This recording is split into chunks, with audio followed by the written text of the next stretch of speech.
सहकार प्रणाम। सहकार बंधुओं, जैसा कि हम कोऑपरेटिव ग्रुप हाउसिंग सोसाइटीज़ के बायलॉज 61 व 62 जो कि डिस्प्यूट्स के बारे में हैं, इसी से संबंधित हरियाणा सहकारी समितियां अधिनियम 1984 की धारा 102 जो कि सेटलमेंट ऑफ डिस्प्यूट्स के लिए डिस्प्यूट ऑफ फॉर आर्बिट्रेशन की जानकारी देती है की चर्चा कर रहे हैं। हमने अपने पिछले वीडियो में अधिनियम की धारा 102 के तहत किस विषय पर कौन से वाद कवर किए जाते हैं के बारे में चर्चा की है। आज हम धारा 102 के बारे में चर्चा जारी रखेंगे।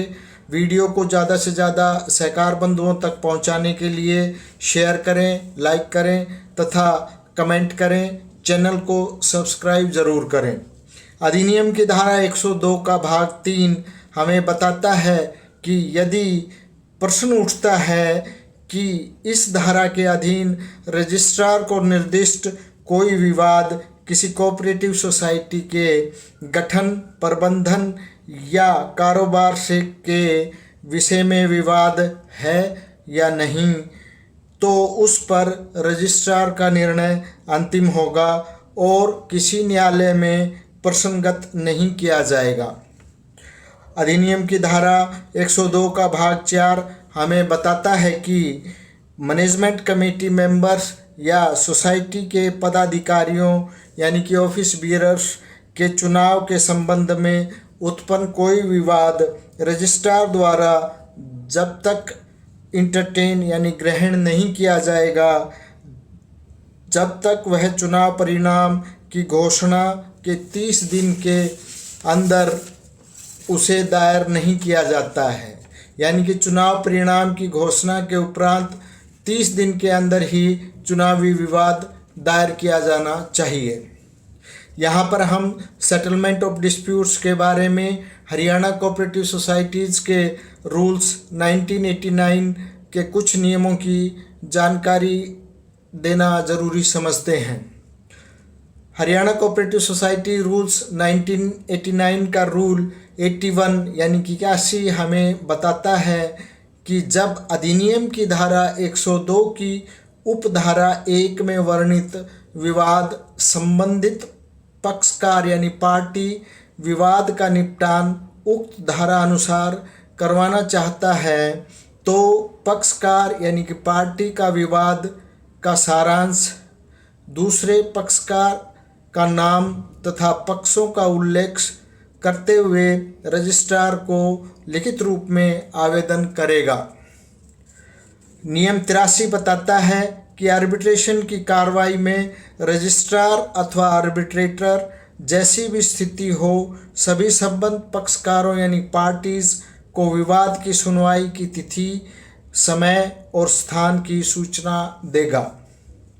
नियम 86 बताता है कि आर्बिट्रेटर अथवा रजिस्ट्रार आर्बिट्रेशन मुकदमा दायर करने के पश्चात 6 माह के भीतर अथवा ऐसे बढ़ाए हुए समय के भीतर जिसे अगला उच्चतर प्राधिकारी यानी कि नेक्स्ट हायर अथॉरिटी अलाउ करे, अपना आर्बिट्रेशन अवार्ड देगा।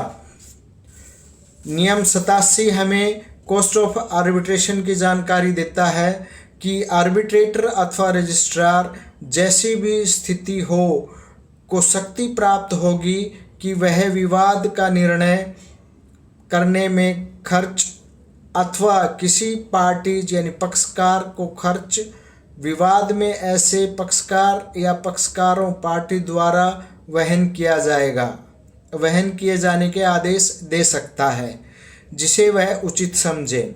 नियम 88 भाग 2 हमें बताता है कि आर्बिट्रेशन अवार्ड की एक प्रति आवेदन देने पर प्रतियां प्राप्त करने के लिए निर्धारित फीस का भुगतान कर रजिस्ट्रार द्वारा पक्षकार यानी पार्टी को दी जाएगी।